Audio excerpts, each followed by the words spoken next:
A partir de este momento y por una hora, Radio Cultura presenta Sendero de Escritores, un programa de la Sociedad Argentina de Escritores, creado por el doctor Antonio Las Heras, conducido por el editor y escritor Daniel Ripoll. Mundo Literario. Una mirada veloz por las últimas novedades ocurridas en el mundo de las letras. Bueno, señores, en estas noches divinas de los últimos de este otoño, recuerden que el 30 de mayo comienza el invierno. Luego voy a explicar por qué. Lo cierto es que entre las noticias que tenemos, obviamente hay una que es inexorable y que fue la finalización con un cóctel en la Feria del Libro. Y aparte ayer que estuve presenciando, hubo una cantidad inusitada de público, la verdad, me llamó la atención. Yo tenía una conferencia ahí en el stand de la ciudad de Buenos Aires, en la Subsecretaría de Cultura, y la verdad que había mucha gente joven, muchos estudiantes, y es muy reconfortante encontrar esto en una feria que además, a diferencia de otros, tiene tantos días. Sin embargo, todos los días hay gente, afortunadamente. Pero bueno, vamos a ir entonces a la primera noticia que tenemos de este día.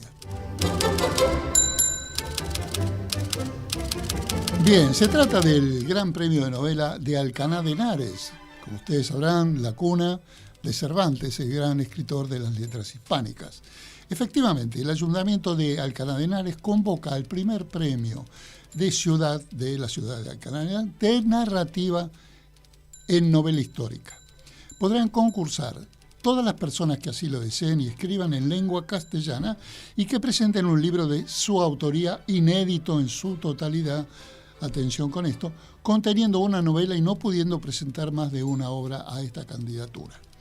Forzosamente la temática de estas obras tendrá que encontrarse dentro de las determinadas en el estilo de novela histórica, algo que por otro lado está muy de moda en los últimos tiempos. El plazo de presentación de las candidaturas será, falta poco, deben tenerlas hechas, hasta el 31 de mayo de 2025. Podrán mandarla por internet, es muy fácil, se comunican con la sede de Alcaná de Henares por internet y, como dije, participarán por correo electrónico. Lo más importante, hay un único premio, galardón indivisible, que está premiado con una dotación de 6.000 euros. Con esto cerramos.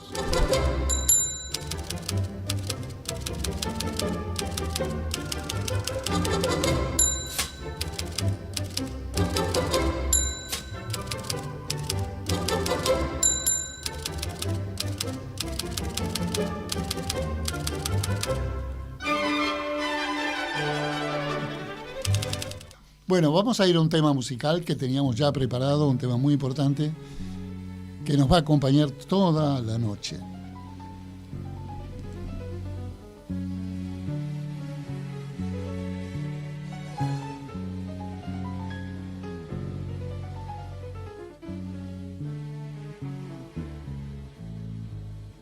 Traiga cuentos la guitarra de cuando el fierro brillaba, cuentos de truco y de taba, de cuadreras y de copas, cuentos de la costa brava y el camino de las tropas. Venga una historia de ayer que apreciarán los más lerdos. El destino no hace acuerdos y nadie se lo reproche. Ya estoy viendo que esta noche vienen del sur los recuerdos del ay, señores, la historia de los hermanos Iberra, hombres de amor y de guerra, y en el peligro primeros la flor de los cuchilleros. Lourdes Spínola. Actualmente es directora de Relaciones Culturales y Turismo del Ministerio de Relaciones de Paraguay, formada en Europa y Estados Unidos en las áreas de Ciencia de la Salud y Relaciones Internacionales, Filología y Literatura, que es el punto que nos interesa. Su obra ha sido traducida al francés, al alemán y otros idiomas, y tiene algunos libros, algunos de ellos yo lo conozco y lo conservo en mi biblioteca, tales como Partidas y Regresos, prologada nada menos que por Roa Basto, aquel monumental escritor paraguayo que vivió tantos años en Buenos Aires. También tiene La Estrategia del Caracol y Les mots du corps, Las palabras del cuerpo, una edición bilingüe en español y francés editada en París.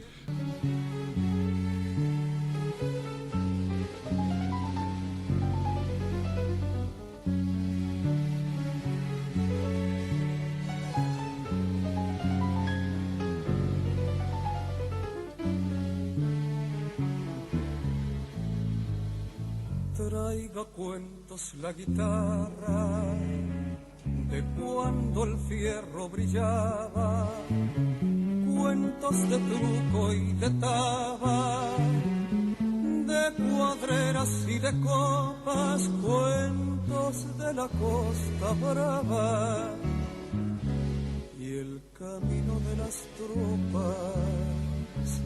Venga una historia de ayer que apreciarán los más lerdos.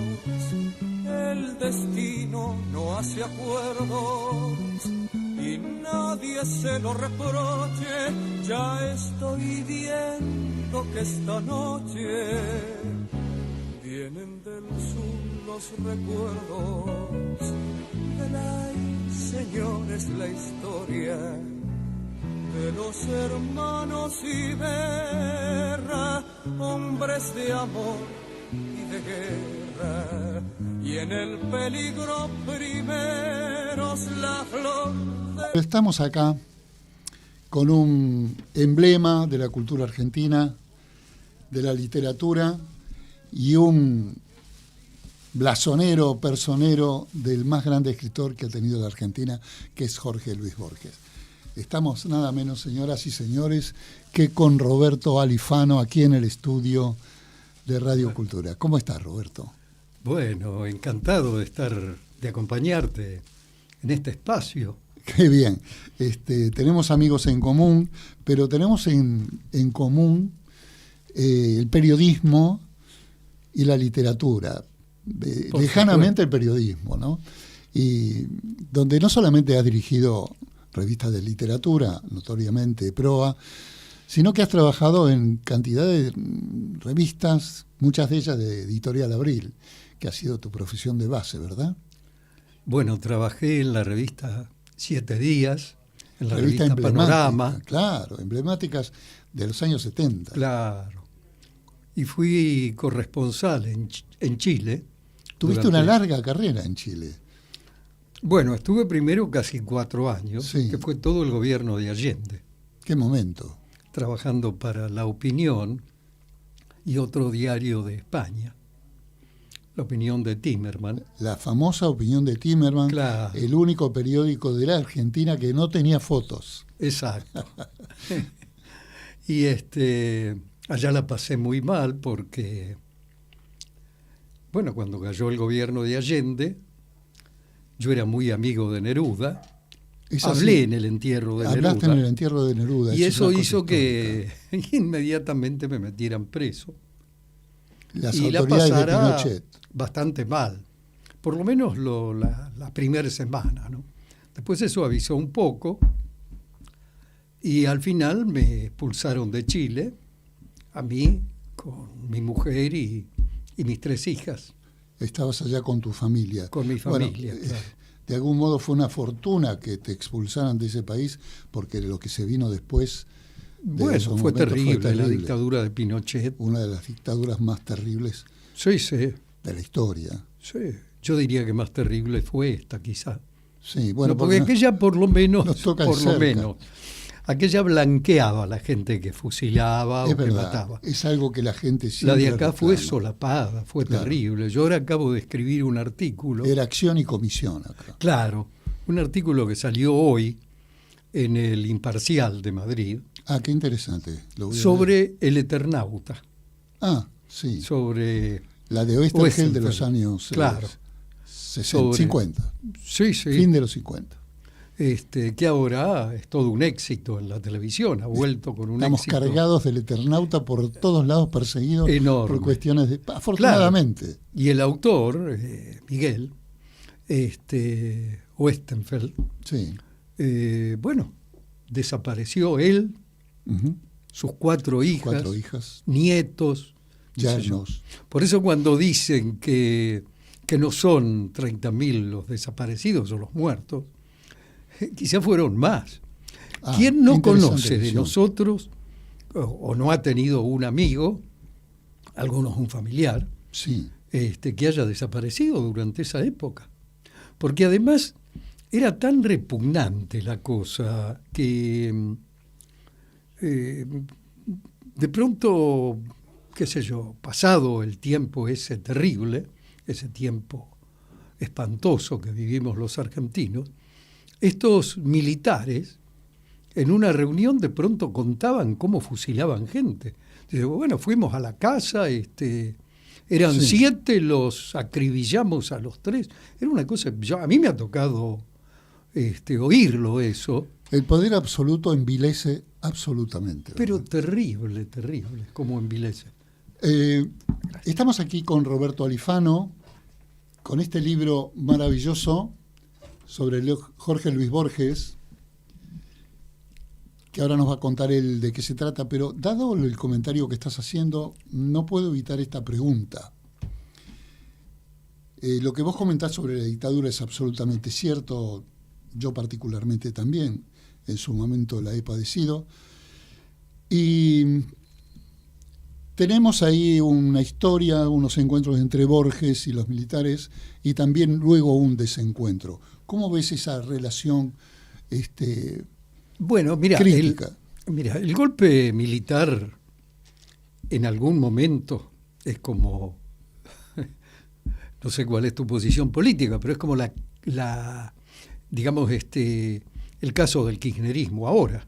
Ajá. La mayoría lo vota a este personaje, Sí, ¿no? En contra de algo. Votamos siempre en contra de algo desde hace mucho Ajá. tiempo. La gente que repudiaba al kirchnerismo cayó en la trampa de votar a esta gente, ¿no? ujú. Y bueno, es algo terrible lo que estamos viviendo. ¿Qué relación Y tendría en la entonces? época, claro, en la época de los militares, yo trabajaba en la editorial Abril y todos esperaban o esperábamos un golpe de Estado.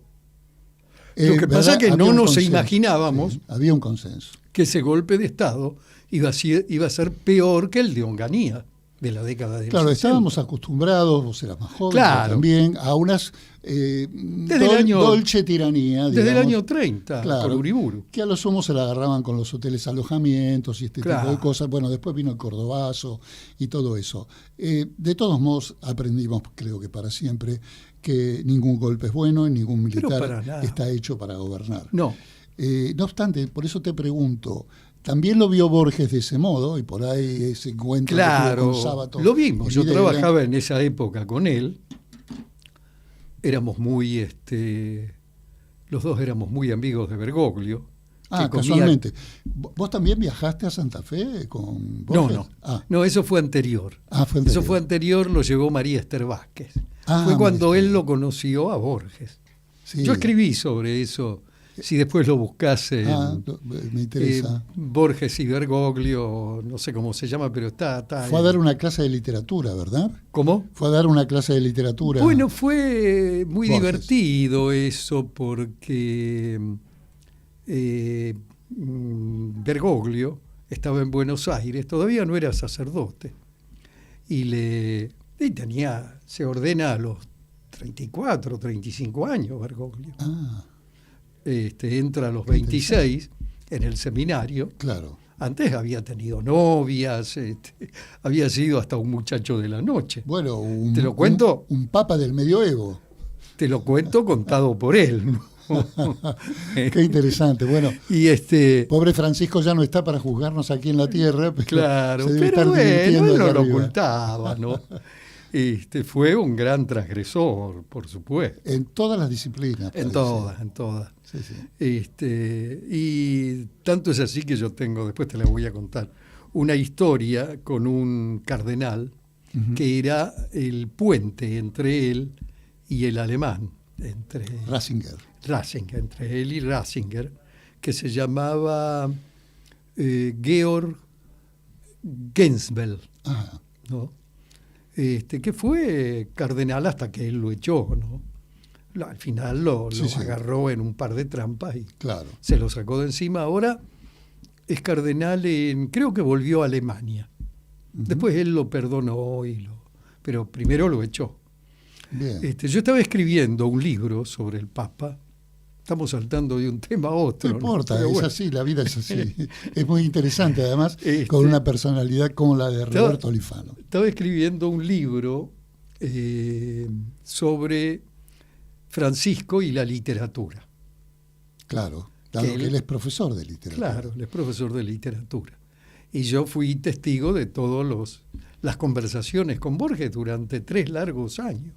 Ah, pero qué interesante, no se sabía absolutamente Sí, eso ahora voy a en hacer su una totalidad. obra, estoy escribiendo una obra de teatro que va a tratar sobre esto, es decir, son los dos personajes que se encuentran Borges toda y la semana. Francisco. Borges y Bergoglio, sería en este claro. caso. Y tienen, bueno, largas conversaciones sobre literatura, política y otras cosas, ¿no? Bien. Pero y en ese momento, supongo que era un momento también bajo el régimen, algunos de estos regímenes militares. Claro. Sí, la época de Onganía. Claro. La época de Onganía, después, bueno, después vino la salida democrática y como Sí. siempre, después volvió Perón Sí. y después caímos de nuevo. Que Bergoglio era bastante peronista, ¿eh? Bueno, eso se Él había adjudican Él había los militado y justicialistas. se enorgullecía de eso De en eso Guardia mismo. de Hierro. Ah, en Guardia de Hierro. Claro. Bueno, sin embargo, hay una versión que dice que Bergoglio tendría que haber sido papa antes, cuando lo fue Ratzinger. Pero hubo una operación acá en Argentina que Claro, que hicieron un informe, Claro, que lo fue sacaron del publicado medio. en página 12, que decidió en la última votación, fue en contra y salió Ratzinger. Pero bueno, ya estaba muy papable, parece. Claro, era el Entonces, personaje, digamos, de este proyecto de iglesia anticonservadora. claro, que vos creés que sí ahora con León XIV. No, creo que León XIV es un seguidor de Bergoglio y que en cierto modo lo puso él. Claro. Lo armó él Sí, sobre todo los cardenales respondían a Claro. Bergoglio, la designación de Bergoglio. Claro, y él era el que, digamos, el que elegía a los cardenales. Sí, sí, claro. Un personaje no nos muy podemos interesante. evadir de la época, pero tampoco nos podemos evadir de Borges. Sí. Decime una cosa, Roberto. Este libro maravilloso que tiene, es pesadísimo este libro, Sí. edición española, tiene fotos también. Lo editó Sevilla está editado, Renacimiento, sí. ¿verdad? Claro. Abelardo Linares, que estuvo por acá hace un par de semanas. Es Ya un libro muy desapareció. interesante. Contanos someramente cuál es el contenido de estas 600 páginas. Bueno, el contenido son los diarios que yo escribía. Digamos, lo anotaba en cuadernos. Bien. Por ahí hay una foto de esos cuadernos Ajá. hacia el final. Sí. Yo todas las noches cuando regresaba a mi casa, escribía en esos cuadernos las experiencias que había tenido con Borges. El humor de Borges es un poco producto de eso. Este libro que yo tengo acá, lo traje de mi biblioteca, está editado por los editores de la revista Humor. Claro. Obviamente, nunca mejor dicho, editado algo sobre el humor de Borges. Y a mí me lo regaló el editor el Andrés Casioli, Andrés, director claro, de la revista gran Humor, tipo, gran amigo, colega. Y yo hoy lo traje más que nada para que me lo dedique Roberto. pero sí, como no. Debe tener muchos Pero años. vos sabés Gracias. que se hicieron varias ediciones, ¿no? Claro. También lo editó Renacimiento en España. En España veo que tenés una buena relación. Sí, con esta sí, bueno, ha editorial. editado por lo menos 10 o 12 libros míos, Muy bien. Abelardo Linares. Porque claro, y siempre soy referido a Borges. No, hay de todo. Hay otros libros. Ahora está por editar un libro de cuentos. Y también hay una novela que le editó acá a la vuelta Tamborra, Sí, acá. cuando estaba En la acá SADE. en la SADE, Sí, la sí. editorial Proa, Claro. o Prosa, porque le tuvo que cambiar el nombre, El nombre. por María Kodama. Me imagino. Y que se llama Dante, la otra comedia de Dante Alighieri, y que se editó en España, Sí. en Europa, porque se tradujo al italiano, al inglés y al francés. Creo que lo están por traducir al alemán. Se vendió muy bien en España como Yo, Dante Alighieri, en mitad del camino de la vida. Yo me pasé como 12 años o 15 años investigando sobre la vida de Dante. De Dante. Bueno, digamos que vos sos de prosapia italiana y muy Sí, cercano sí, a pero- todo lo que es la italianidad, ¿verdad? Sí, yo soy de los italianos del sur, Dante era de los italianos del norte. Bueno. Pero no No tiene importa. nada que ver, eso lo digo De la en broma, Italia ¿no? universal. ¿Eh? De la Italia universal. De la Italia digamos. universal somos. Y La capital pero- de Italia es Roma, dice. claro, la pero me Meloni. apasionó Dante, Claro. y el que me lo reveló, digamos, ampliamente, fue Borges. Claro. Borges era Claro, está esa mítica leyenda que él Claro. leía en el tranvía hasta Sí. la biblioteca de Carlos Calvo. Exacto, claro. Cuando iba ahí, La él Divina Comedia. aprovechó en el para leer tranvía. la Divina Exacto. Comedia.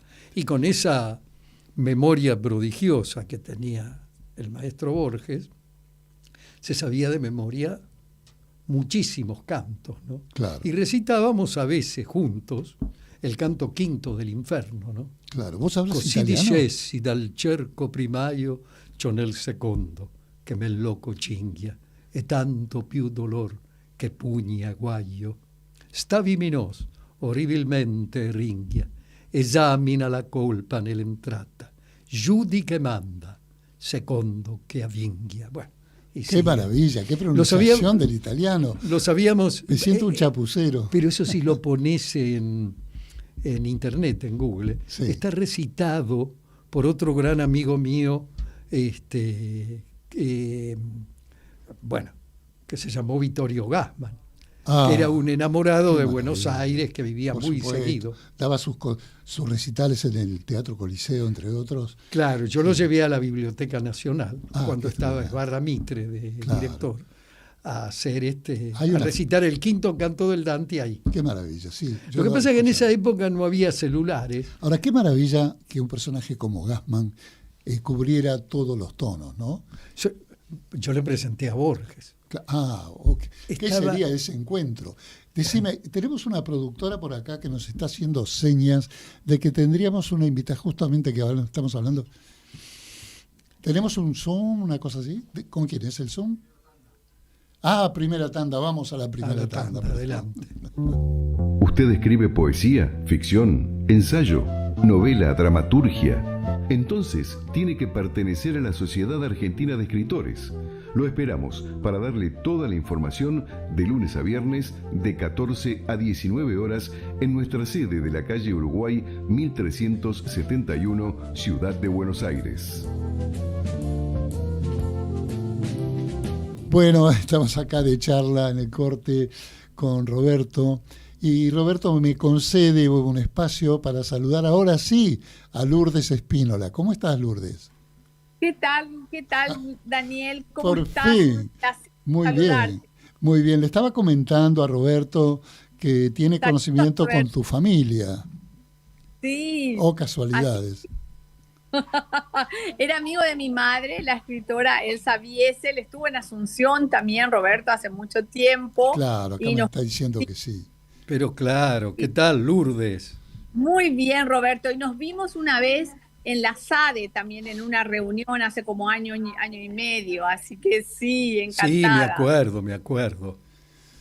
Bueno, Lourdes, da la coincidencia, todo, nada de esto estaba pensado. Bueno, la familia de la cultura es una que trasciende inclusive el punto y raya de las fronteras.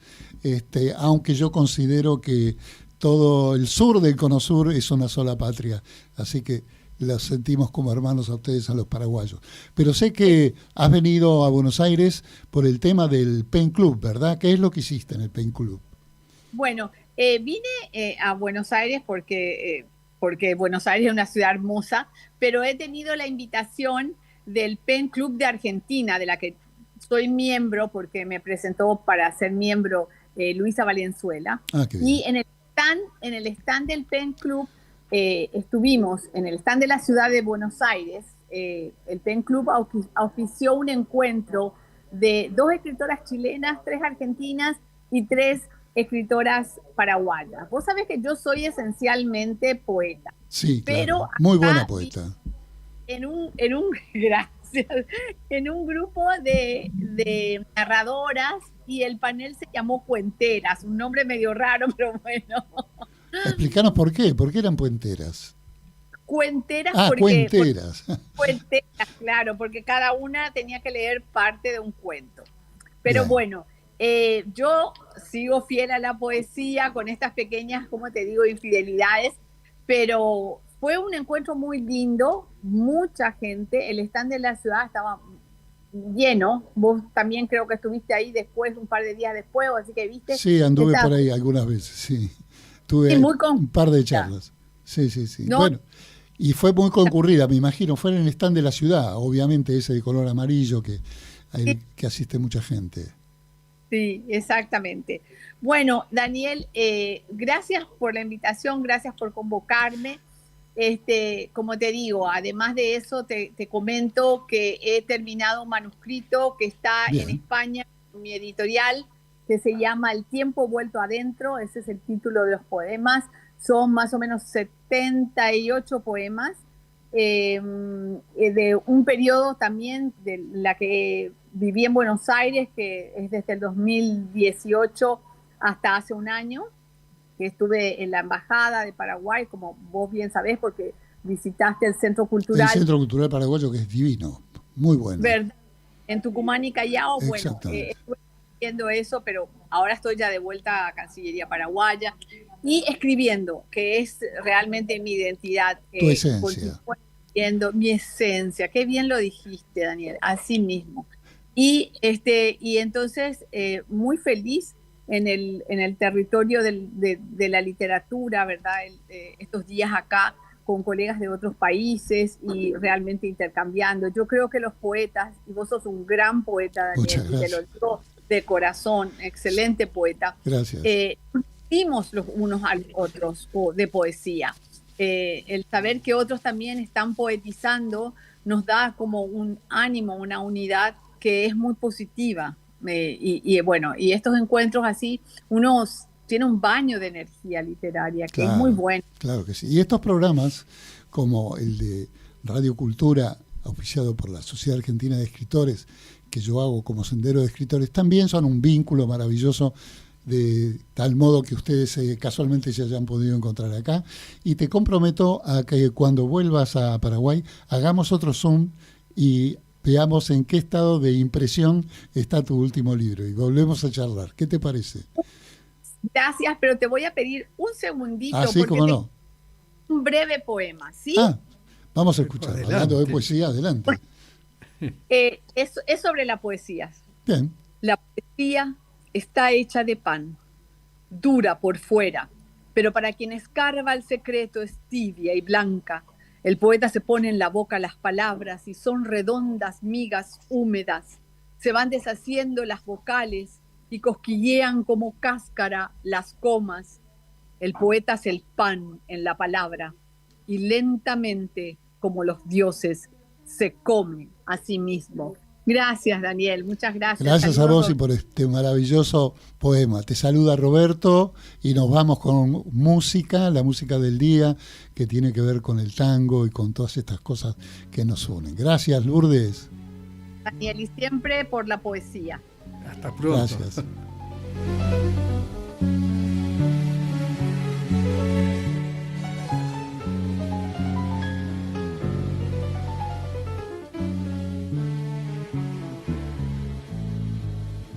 Traiga cuentos la guitarra de cuando el fierro brillaba, cuentos de truco y de taba, de cuadreras y de copas, cuentos de la Costa Brava y el camino de las tropas.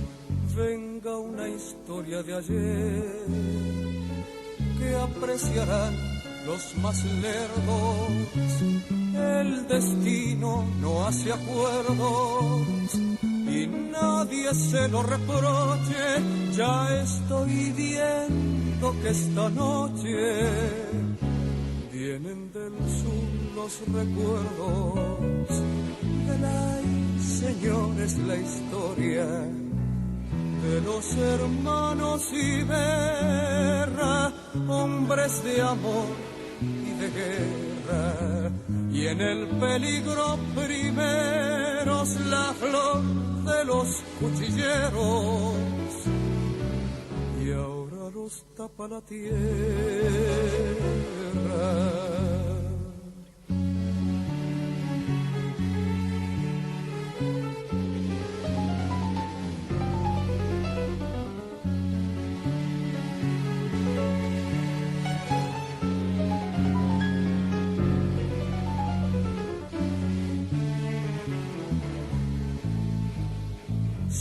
Al hombre perder la soberbia o la codicia, también el coraje envicia a quien le da noche y día. El que era menor debía más muertes a la justicia. Bueno, nosotros no le debemos muertes a la justicia, como decía Borges, pero estamos acá en una mesa muy borgiana y además muy argentina, con un ensamble de genealogías catalanas, italianas, mallorquinas. Está con nosotros Alejandra, me sale siempre mal tu apellido, Guibert, sí. Catalana de pura cepa, pero argentina de corazón, me imagino, y que nos ha escrito y nos trajo este libro que se trata de una distopía. Contanos un segundo, porque estábamos hablando con Roberto de esto exactamente, los Juegos del Vaticano. Mira, los Juegos del Vaticano salió coincidentemente una semana antes del fallecimiento de Francisco. Es un libro que empezó a gestarse en el 2008 a raíz de ver los eventos mundiales que apabullaban y cada vez más. Y con eso ideé un imaginario de un mundo llevado al extremo en el que prácticamente se produce a través de un acto terrorista una tercera guerra mundial y mueren la mitad de la población, con lo que se crea un mundo controlado para la seguridad, tecnócrata y aparentemente feliz, aparentemente perfecto. Entonces, los Juegos del Vaticano... ¿Un mundo feliz? Bueno, sí, no exactamente, pero bueno, es basado en los eventos últimos a nivel de tecnología, todo lo que se está creando. ¿Y qué tiene que ver el Vaticano? Exactamente, entonces te explico. El mundo que se crea a raíz de este acto terrorista se propone que las religiones ya no actúen como tal, sino que solamente creen videojuegos para promover su dogma y sus creencias. Entonces, todas las religiones tienen una compañía de tecnología que crea videojuegos, y así la población se la induce a un estado, digamos, de somnolencia humana para poder subsistir. Bien, tal vez la televisión misma hace un videojuego, ¿no? Bueno, sí, podría ser. Vos podría llegaste ser. hace unos minutos, pero justamente da la casualidad, nosotros estuvimos hablando con Roberto de la amistad de Jorge Bergoglio con Borges, y que él, bueno, fue profesor de literatura antes de tomar los hábitos, y que hizo un cambio radical, vamos a decir, dentro de estos Juegos del Vaticano, ¿no? ¿Dónde, Roberto, puede haber más juegos que en el Vaticano? Es casi una historia florentina. Algunos macabros. Claro. Algunos macabros. Y, digamos, yo lo conozco bastante bien porque No me toques el micrófono. Que se escucha. estuve bastante tiempo Sí. investigando también, Sí. pero bien desde adentro, ¿no? Ajá. Y tenía algunos cardenales que eran buenas personas y teníamos amistad, como Mejía, el padre Mejía, Claro. que fue el director de la Biblioteca Vaticana. Y a través de él conocí muchísimas cosas, ¿no? Y de otros. ¿Vos tuviste vínculo con el Vaticano? ¿Estudiaste algo al respecto? No. ¿O simplemente fue esta distopía?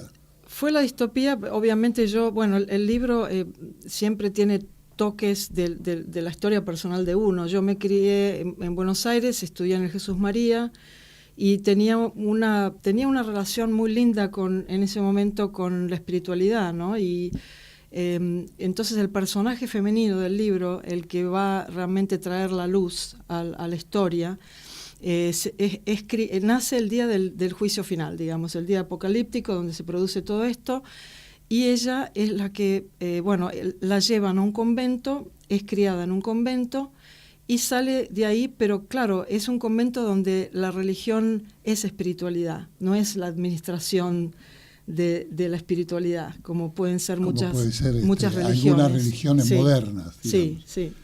Y bueno, eso es la parte en que yo puedo poner mi experiencia, ¿no? Ahora, tenés una actividad como literata un poco de cara y contracara, porque acabas de presentar hace unas horas un libro sobre alguien que todos conocemos, pero solo por su nombre nunca hemos ahondado, que es Merceditas, la hija de San Martín. Exacto. ¿Cómo es esto? Bueno, primero te explico, yo no tengo miedo a los géneros. Yo empecé escribiendo poesía, después me invitaron a escribir una obra de teatro, expliqué que no sabía de la mecanística del teatro, pero bueno, la estudié, el director de teatro me explicó y escribí una obra de teatro que estuvo en Edimburgo en el festival. Y a partir de ahí, ningún género me es... no le huyo. Nada le temes. No le temo a nada. Soy muy osada. Ese es tu mismo camino, Roberto. Has recorrido todas las instancias. Los géneros son formas. Son formas, pero son formatos. no, Aunque, en la realidad no existen. Aunque hay una que ¿Cómo? es la madre de todos los géneros, que es la poesía. No, por supuesto. Es decir, los géneros son invenciones modernas, Los grandes muchas veces derivados de la tecnología. Claro, los grandes escritores esencialmente tienen que ser poetas. Sí, claro. Acá tienen una. Todo pasa Yo por la empecé poesía. por la poesía, sí. Porque Claro. mi padre era un gran poeta argentino. Bueno, vos posaste por la poesía, pero él dijo, todo pasa por la poesía. Todo pasa. Todo. Sí. Son dos tonos Sí, diferentes, sí, aunque los dos verdaderos. Sí. Sí. Tu padre también fue poeta. Mi padre, Fernando Guibert, fue un poeta muy relevante en la cultura de Buenos Aires. Escribió varios libros, pero el más conocido en su época, del que se hicieron 3 ediciones, fue Poeta al pie de Buenos Aires. Uh-huh. Y bueno, en este momento una de las cosas que me ocupa es tratar de reeditar toda la obra de él. ¿Vos extrañás Buenos Aires a la distancia viviendo en Mira, Londres? se extraña cuando se conecta con la idea, ¿no? Yo vivo mucho el presente, estoy muy, muy presente en donde estoy. Ahora, por ejemplo, para mí no existe nada en el mundo más que Buenos Aires y ustedes. Entonces, extraño cuando oigo un tango, cuando ponen mucho en la BBC a Piazzolla. Claro. Entonces, ciudadano argentino del mundo. Ahí es cuando me conecto con las emociones, con los pensamientos y con los recuerdos, y entonces sí, extraño en esos momentos. Porque tu padre escribió ese libro Al pie de Buenos Aires. Poeta al pie de Buenos Aires, sí. El poeta al pie de Buenos Aires. ¿Y qué nos podés decir vos que conociste tanto a Borges? En tu opinión, el significado profundo que tenía Buenos Aires en la literatura de Borges? Y bueno, esencialmente está en toda su obra. En la poesía, en los ensayos, Carriego, y en sus cuentos. Los cuentos. ¿Cómo es verdad digamos, que uno, los cuentos más conocidos de Borges, claro, se desarrollan en Buenos Aires o en el ámbito de Buenos Aires? El Aleph, claro, es en un suburbio de Buenos Hay Aires. una famosa anécdota que no sé si no la leí acá, que alguien le pregunta en España cómo sabía él que el Aleph estaba en la calle Garay, número tal, claro, número tal. Y él dijo, no, yo me lo imaginé. Dice, pero ustedes son mentirosos, ¿cómo fue? El lector no entendía esencialmente claro, la literatura. Claro. Y en vos, ¿cómo cabe la ciudad de Buenos Aires en tu producción literaria? Bueno, es mi ciudad, es la ciudad donde yo me crié. No nací en la provincia de Buenos Aires, pero a los 4 años empecé a vivir entre Buenos Aires y Escobar. Claro. Y Buenos Aires es la cuna de todo lo que he escrito, ¿no? Así como Alejandra, vos has vivido en el exterior, básicamente en Chile, que estuviste varios años, no, en nos España, has contado, y en Italia, España. ¿Y cómo en sentías y Alemania. vivías Buenos Aires desde el exterior? Y la gran nostalgia de Buenos Aires, ¿no? De eso lo conversamos mucho con Bergoglio, una de las últimas veces que estuvimos, ¿no? Él era un nostálgico de Buenos Aires. Bueno, mucho no se notó cuando se fue. Bueno, acá llevó una vida muy, muy especial, ¿no? Era claro, un personaje de muy la ciudad, particular, sí, y muy singular y muy estricto en muchas cosas, ¿no? Era de difícil trato. ¿Quién es tu papa acá en este libro, en los Juegos del Vaticano? ¿Se nombra un papa? No, porque es un libro que puede pasar dentro de 20 años o 30 años. No hay un papa de ficción, quiero decir. Hay un papa, pero no se nombra y tampoco es un personaje tan relevante en el libro. Él aparece para el anuncio del próximo juego y la plaza de San Pedro está llena de gente esperando el juego de últimos momentos. No le pusiste nombre ese papa. No. Ajá. Bien. Es un juego a veces macabro el Vaticano y muy implacable, donde te pueden golpear, te golpean, y sobre todo si estás de la vereda de enfrente, ¿no? Claro. Si estás en la vereda de enfrente, cuando te pueden golpear, te golpean y te golpean duro. Así que Bergoglio era, como ya lo venimos perfilando, un personaje muy fuerte. Era un hombre de mucho carácter. De mucho carácter. Por eso se recibe de sacerdote, qué sé yo, a los 34, 35 años, y no sé, no demora mucho en ser el cardenal primado de la Argentina. Claro, su condición jesuita lo debe haber ayudado muchísimo. Esencialmente era un jesuita, ¿no? Borges me decía que conocía a 2 curas. A ver. Uno era el padre Guillermo, que yo también lo conocí, que era el confesor de la madre de doña Leonor. Y Guillermo lo iba a visitar cada tanto. Y entonces decía Borges, dice, bueno, es un personaje insoportable, Alifano, yo no sé cómo sacármelo de encima. Me quiere convertir, él no acepta que yo sea agnóstico. Claro. Entonces todo el tiempo insiste en convertirme a un hombre de fe, y yo le digo que bueno, que no, eso no va a ser posible, ¿no? Dice, pero en cambio está el otro, que es un amigo común, que es Bergoglio, claro, ¿no? Que usted lo conoce también mucho, y te vio con Bergoglio cuando nos encontramos, hablamos de literatura, bueno, a veces de política, a veces discutimos porque tenemos puntos de vista distintos, ¿no? Qué interesante, esta mirada sobre Bergoglio. Pero acá viene lo interesante, Daniel. Dice, yo he notado que tiene tantas dudas como yo, ¿no? ¿No le parece raro a usted eso en un sacerdote, ¿no? Dice, si mi madre hubiera vivido, bueno, lo hubiera mirado con mucha desconfianza, ¿no? Dice, pero claro, dice, tengamos en cuenta que se trata de un jesuita. Tengamos en cuenta. Los jesuitas son Sí, una clase muy especial dentro de la iglesia. sí, claro. Alejandra, ¿no te parece muy raro estar con una persona que conoce íntimamente a Borges? Es como una revelación. No, Lo que pasa es que yo soy el último de los que quedan. Exacto, Hubo bueno. muchos que lo Bueno, conocieron. mi padre tiene fotografías con Borges, con Manucho, o sea, Claro. es de esa generación un poquito más joven. Sí, pero yo lo he conocido a tu padre, no lo recuerdo bien físicamente, Sí, sí. pero lo he conocido. Y yo he estado en presencia de él, claro, yo era muy chiquita, te voy a decir, casi un bebé, claro. no, estoy hablando en chiste, pero sí, me acuerdo de haberlos visto y es muy lindo, sí, tener esos recuerdos, ¿no? Claro. de personalidades y genios de la literatura argentina, ¿no? Borges ha dicho que se formó leyendo la biblioteca del padre. ¿A vos te ocurrió también? Sí, un poco. Yo en esa época, había una biblioteca de pared a pared y yo en esa época tenía más interés en pasarla bien que en leer. Empecé a leer un poquito más grande, con 15 años, 14, 15 años empecé a leer más en serio. Es típico, ¿no? Como dicen en casa de herrero, cuchillo de palo, ¿no? Claro.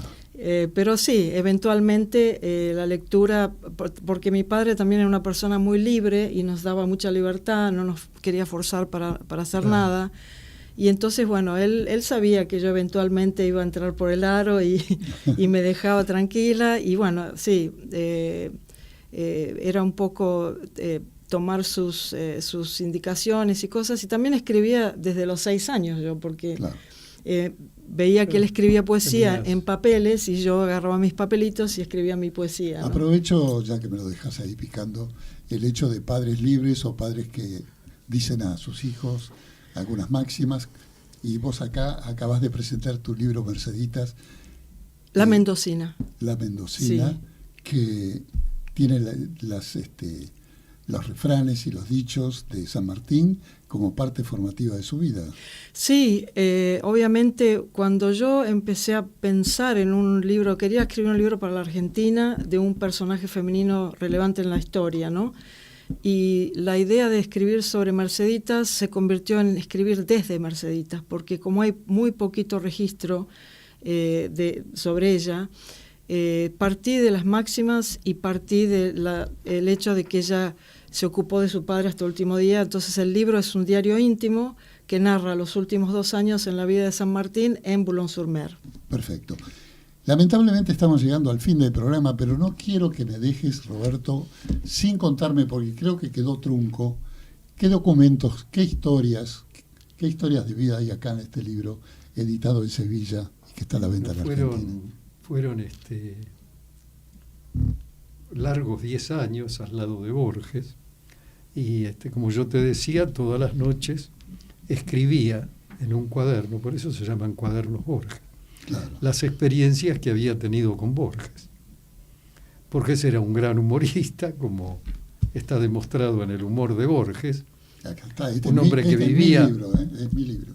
Vivía haciendo bromas y un hombre de genio, ¿no? Una Sí, persona claro, un genio. extraordinaria. Estoy releyendo el libro de Miguel de Torre, de su sobrino, De su sobrino. que fue un gran amigo mío, que se murió hace 2 o 3 años, donde cuenta también intimidades y pormenores de Borges, ¿no? Y en ese libro hay muchas intimidades, ¿no? de la vida cotidiana Qué de lindo. Borges, ¿no? Que Que nos él- interesa como un Borges oral, nos interesa el Borges escrito. Claro.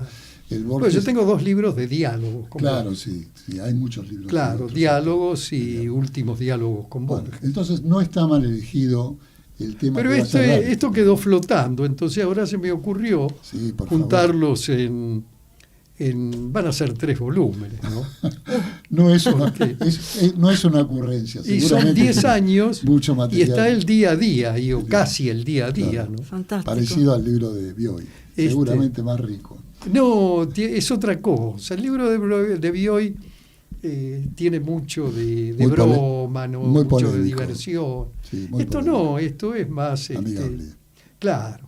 Bueno, nos vamos a despedir con algo que nos gusta a todos, seguramente, que es Jacinto Chiclana. Cantado por Rivero.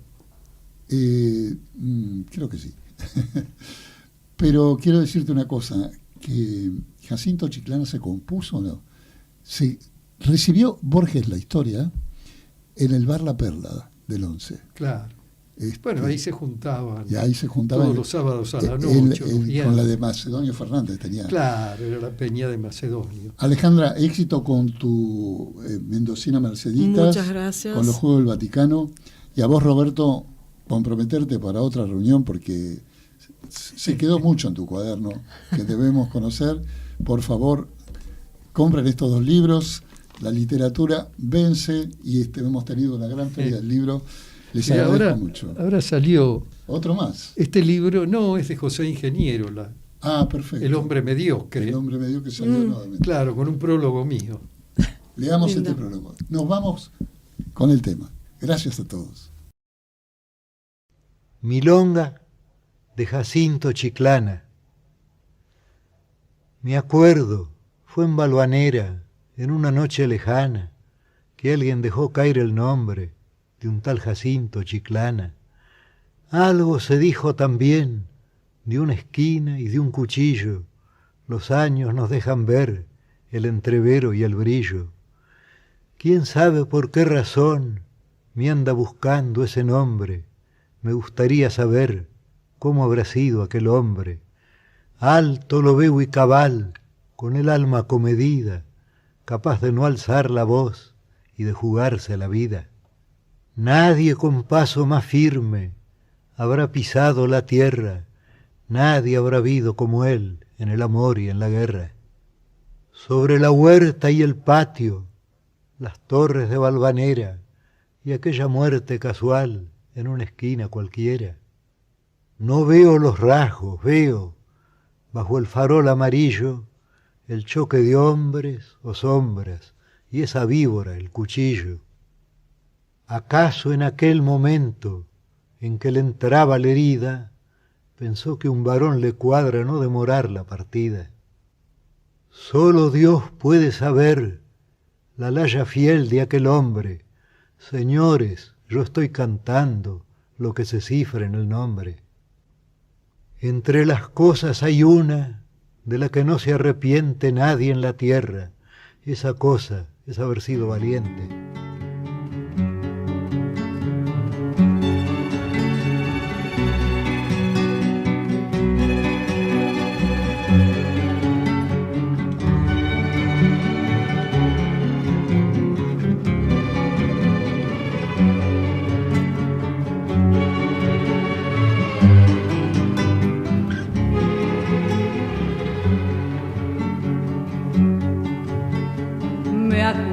Fue en Valvanera, en una noche lejana, que alguien dejó caer el nombre de un tal Jacinto Chiclana. Algo se dijo también de una esquina y de un cuchillo. Los años nos dejan ver el entrevero y el brillo. ¿Quién sabe por qué razón me anda buscando ese nombre? Me gustaría saber cómo habrá sido aquel hombre. Alto lo veo y cabal, con el alma comedida, capaz de no alzar la voz y de jugarse la vida.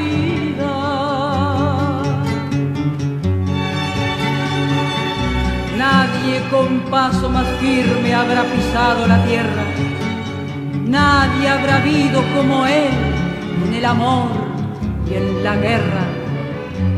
Sobre la huerta y el patio, las torres de Valvanera y aquella muerte casual en una esquina cualquiera.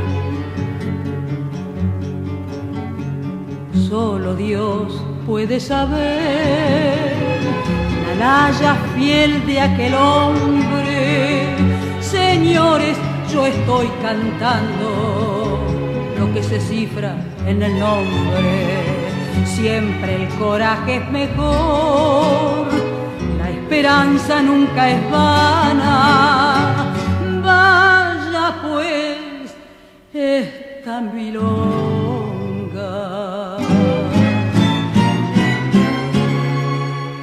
para Jacinto Chiclana.